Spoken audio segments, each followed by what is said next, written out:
It is Thursday, the 4th day of January 2023. Hello and welcome to the News International Edition. We're coming to you live from our Vision Group headquarters here in Kampala, Uganda. I'm Emma Akwero. We start today from Gaza City, where images show the destroyed Ran TC hospital as fears mount over Israel's war in Gaza, which will spread across the region. U.S. Secretary of State Anthony Blinken will head Thursday to the Middle East as fears mount that Israel's war in Gaza will spread across the region following deadly blast in Iran and killing of a Hamas leader in Lebanon.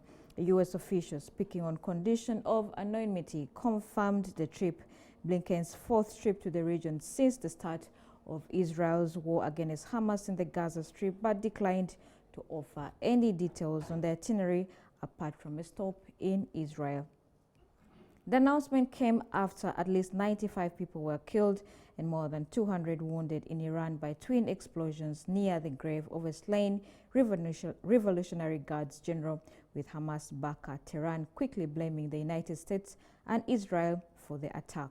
Washington rejected suggestions of either nation's involvement, but a U.S. official told journalists that an unclaimed strike the night before that claimed the life of Hamas's number 2 in Beirut suburb had been the work of Israel. Ahead of the announcement of Blinken's visit, State Department spokesman Matthew Miller echoed the fears of many across the Middle East about the Israel-Hamas war expanding. In a visit Wednesday to the Lebanese border, where Israeli forces have regularly traded fire with Iran-backed Hezbollah, Israeli Army Chief Hezi told troops were in very high readiness. Hostilities also threatened to expand to Yemen after the United States and its allies jointly warned the country's Houthi rebels of unspecified consequences unless they immediately halted attacks on Red Sea shipping carried out in solidarity with Hamas. The war against Hamas in the Gaza Strip was triggered by its bloody October 7th attack on Israel, which resulted in the death of around 1,140 people, most of them civilians, according to reporters. Fighters also took around 250 hostages back to Hamas-run Gaza, 129 of whom remain in captivity, according to Israel. In response, Israel vowed to destroy the group, launching a relentless bombardment and ground invasion that has reduced swaths of Gaza to rubble and claimed at least 22,313 lives, according to the territory's health ministry. The United Nations estimates 1.9 million Gazans are displaced, and the World Health Organization has warned of the risk of famine and disease with only a minimal amount of aid entering the territory.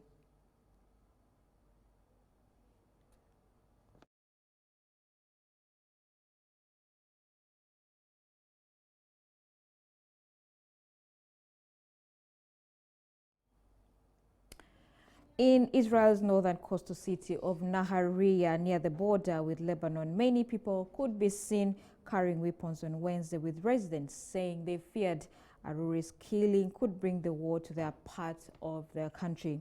In Gaza, Israel on Wednesday kept up its strenuous campaign against Hamas, with the military reporting strikes in the north part of Gaza City and fighting in the south in and around Khan Yunis.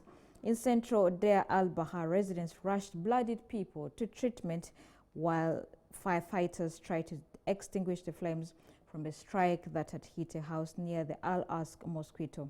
Media footage showed mourners carried the body of a 29-year-old Usaid, who was reportedly killed during an Israeli raid during his funeral in the village of Tamon, southwest of Banks Tubas. The media advisor to the UN agency says that nearly 2 million people are now displaced in the Gaza Strip. There are now nearly 1.9 million displaced across the Gaza Strip. Among them are 1.4 million in 155 shelter centers or UNRWA schools, and there are around 500,000 in other locations. The biggest problem is that most of the Gazans are being pushed to Rafah, which can only accommodate 250,000, whereas there are around 1.3 million in Rafah living in dire conditions.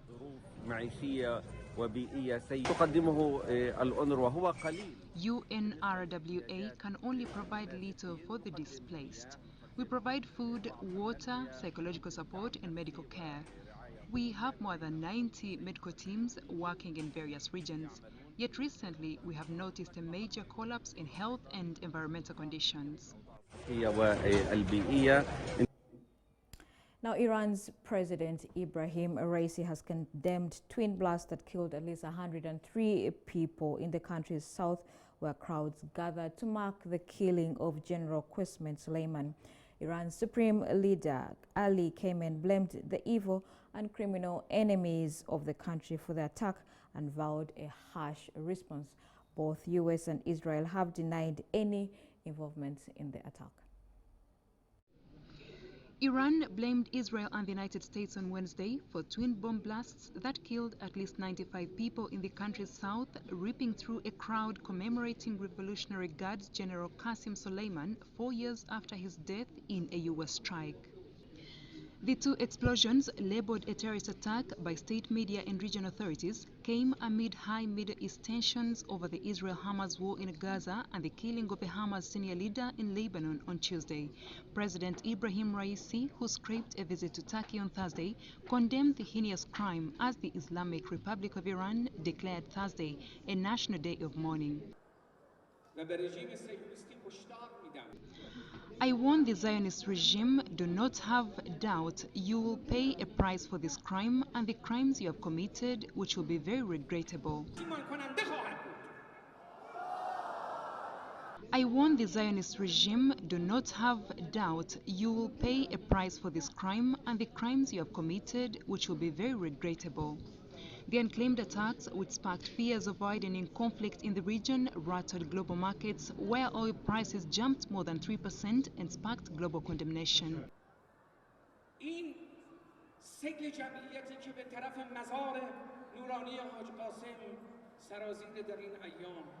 These gatherings that you see held in the country, this flood of people that poured towards the grave of Hajj Qasem Soleimani, these days you come to scare the people with your criminal act. You are not strong enough to face the resistance. Your power has lost its effectiveness against the forces of resistance. Now you are targeting innocent people. Know that you will pay a heavy price for this horrible crime.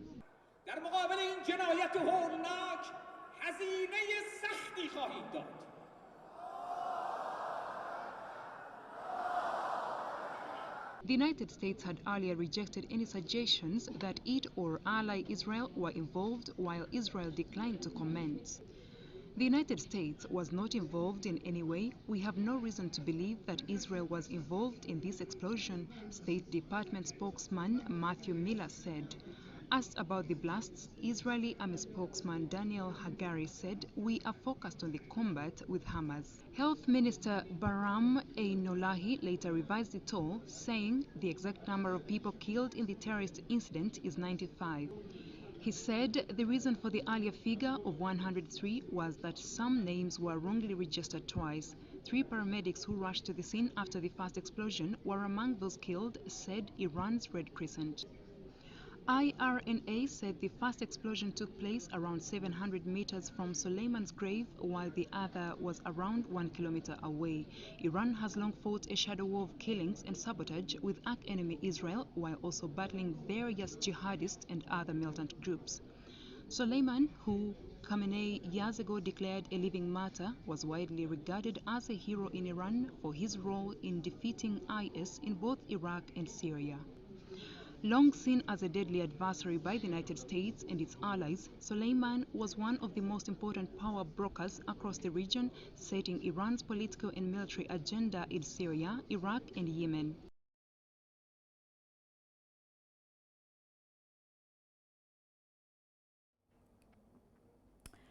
Now, the latest update on the Russian and Ukraine war is that Kyiv has sent out a statement that they have enough ammunition to withstand a few more powerful attacks, but then they will need more Western aid, says senior military commander. Last year, Russia launched its largest missile and drone attack since the early days of the invasion, and again on Tuesday bombarded the capital and the second largest city of Kharkiv, killing 5 and injuring dozens. Kyiv says the latest attacks underline the need for Western allies to speed up delivery of air defense equipment, combat drones and long-range missiles. Soldiers in an air defense unit protecting Kyiv showed off the mobile weaponry they used to down Russia's missile and drones in the latest strikes.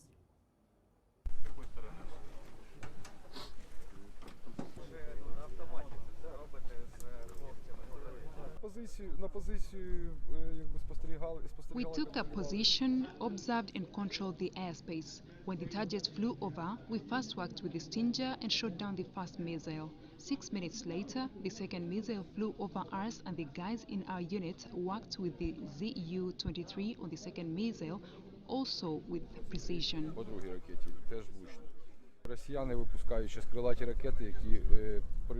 The Russians are currently firing missiles that release heat traps in flight, like those from planes or helicopters. This has never happened before.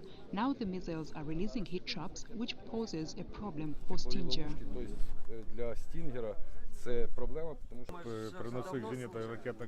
As far as ammunition for the man-portable air defense systems is concerned, the current situation is such that there is enough to withstand the next few powerful attacks. But in the medium and long term, of course, we need help from Western countries to replenish the missile stock.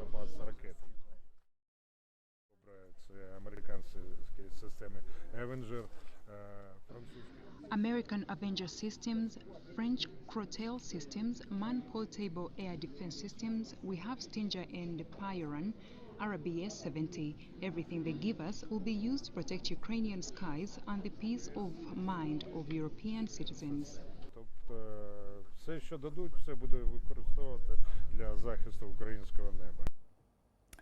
Now, a Japan Airlines plane has engulfed in flames just after 379 passengers and crew escaped.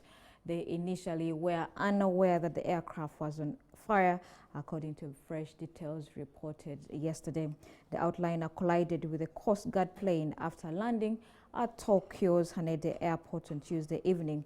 All but one of 6 people on the smaller aircraft were killed. Pilots on a Japan Airlines plane that burst into flames just after all 379 passengers and crew escaped had no visual contact with the other aircraft in the collision, the airline said Thursday. The 3 pilots were also unable to see the fire from the cockpit when it first broke out and were informed of it by cabin crew, a JAL spokesman told reporters. The airliner hit a Coast Guard plane after landing at Tokyo's Haneda Airport on Tuesday evening. A ball of flame erupted from the airliner before it came to a halt and was consumed by a huge blaze, eventually leaving a charred husk on the tarmac. But the pilot said they had no visual contact with the other plane, although one of them spotted an object right before impact, according to JAL. The chief flight attendant, one of the 9 on board, reported to the cockpit that the plane was burning as the cabin crew needed permission to open the emergency exits, broadcaster NHK reported. By this time, the cabin was filling with smoke and getting hotter, with babies crying and people begging for the doors to be opened, footage showed. In one video clip, a young voice can be heard shouting, "Please let us out, please, please open it, just open it, oh God." There were 8 emergency exits, but the evacuation began from 2 slides at the front of the plane because of the fire. Crew members opened a 3rd exit at the rear themselves because the broken intercom system meant they couldn't request that the cockpit do so. It took 18 minutes to evacuate the entire plane, with the pilot the last person to set foot on the tarmac at 6:05 p.m. Soon afterwards, the aircraft was an inferno and dozens of fire engines were trying to put out the blaze, a process that ended up taking 8 hours. In the end, only 2 passengers suffered physical injuries, such as bruises or twisted limbs, JAL said. Investigators from Japan, France, Britain and Canada were probing the crash on Thursday, with the charred remains of the two planes still littering one of Hanida's four runways. JAL said it expected a damage cost of 15 billion yen, an equivalent to 105 US. Take two. JAL said it expected a damage cost of 15 billion yen or 105 million US dollars for the destroyed plane, which should be covered by insurance, and is calculating damage to company earnings. Japan has not experienced a series of commercial air crash for decades. Now, still in Japan, the devastating earthquake that has killed at least 81 people has seen rescuers battle rubble and blocked roads searching for dozens of people still listed as missing.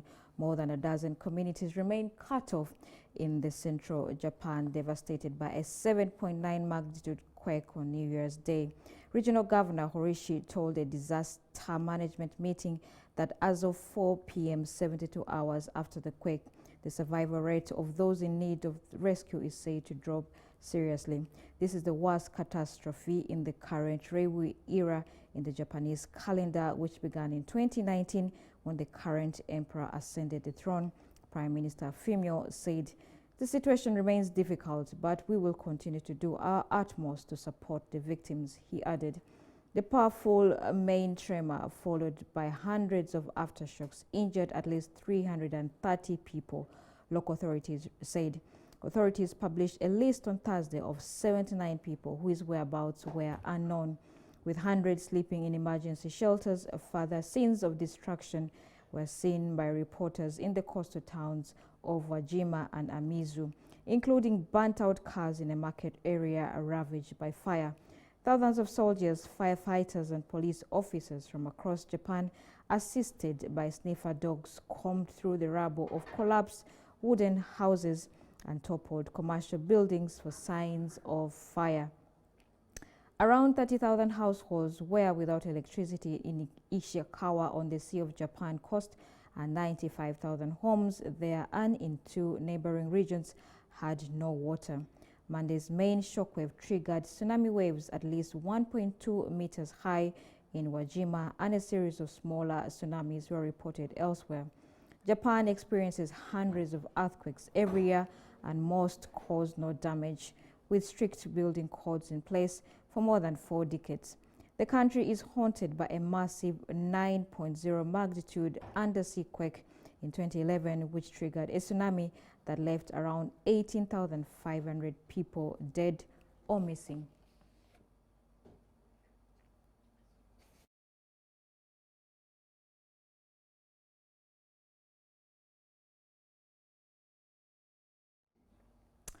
And that's all the international news we had for you this afternoon. We'll be back again tomorrow at 4 p.m. Thank you for watching. Have a good afternoon.